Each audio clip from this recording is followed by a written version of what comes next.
Morning.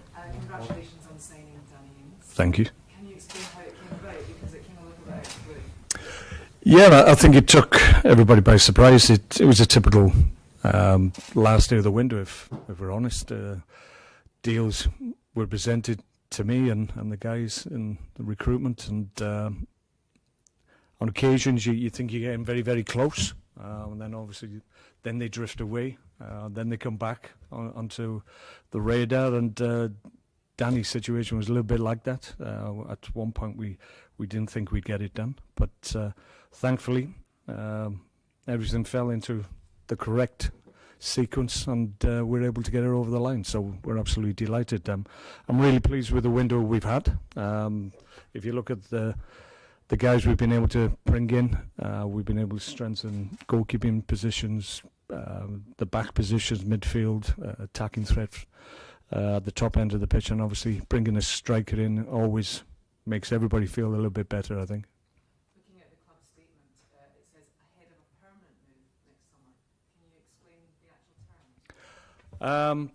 Yeah, it is a loan initially, but I think that was probably why the negotiation took so long. But it's one that clearly we want to do. I think the two clubs obviously had to come to an arrangement where they were comfortable with the deal that was on offer. So in the end, we got to a point where it was a win-win situation for both clubs, and more importantly for Danny as well, because he's come to a club that clearly he's got a lot of affection for, and maybe a point to prove, and we're the perfect club for him at this point in his career. You mentioned that it was quite tight to get it in under the wire. We had a deal sheet extension involved, private jet involved. Do you get involved in that side of things, or like how do you work?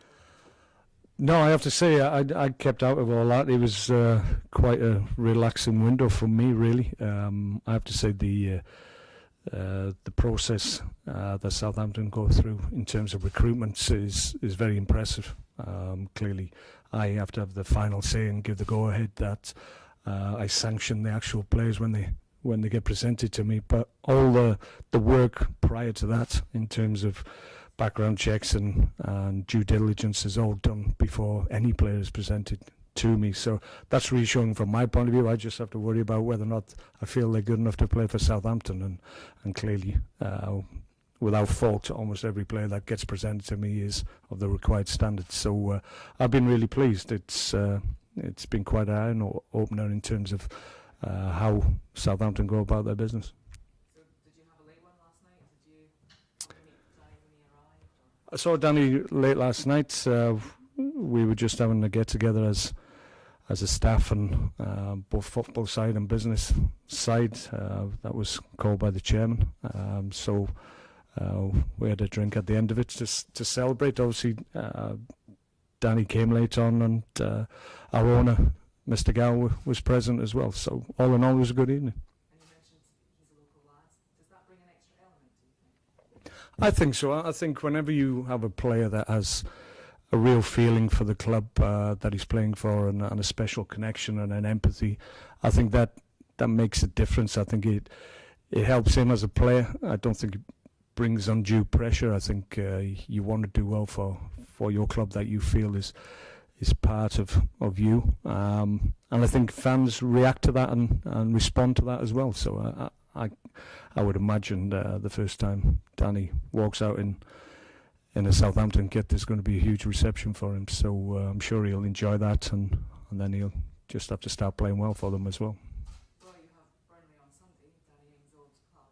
It would be a nice story if he did start. Will he be available?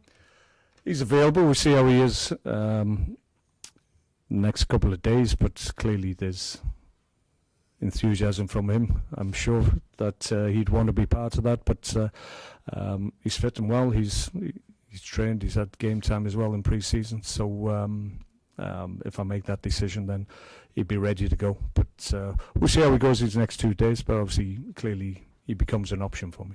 And of course, goals is something that we were lacking in last season. Is this primarily the reason that he's been brought in?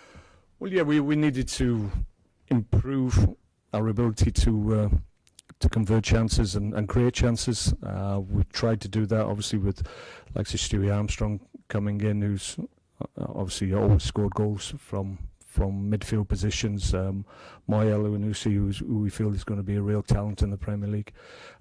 So we've tried to address that, and having Danny come in as well clearly is going to complement the strikers we already have. So if you look at our strikers, they all bring different qualities and different strengths to the squad. So the combination of all 4 strikers that we have is really good. So I think obviously we've got to start playing, we've got to start winning games and scoring goals, but I think we're in a better position in terms of our attacking threat this year.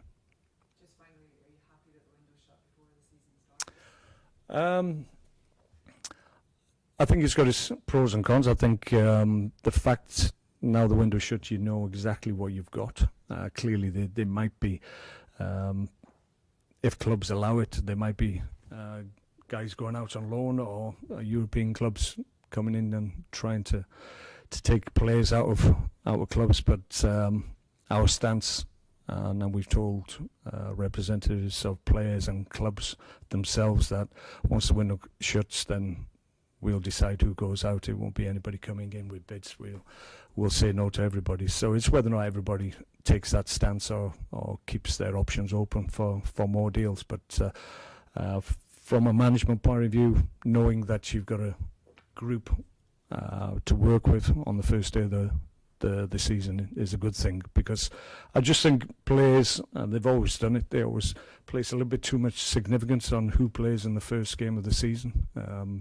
If they're not playing in that first 11, then they feel, goodness me, I need to move, and then they get agitated, and so you have two or 3 weeks of nonsense really, where nobody knows which way they're going. So hopefully he'll put a stop to that.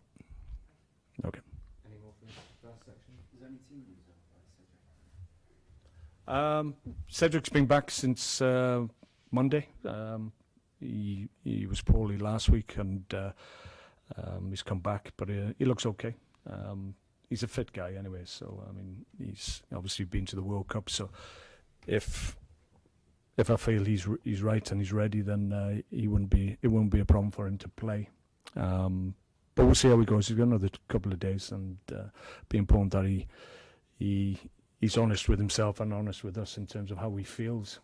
We'll have that conversation nearer the time, but as we stand now, he's certainly an option at the weekend. Everybody else is ready to go? Yeah, I've got a fully fit squad, 25 players, ready to go, as it should be.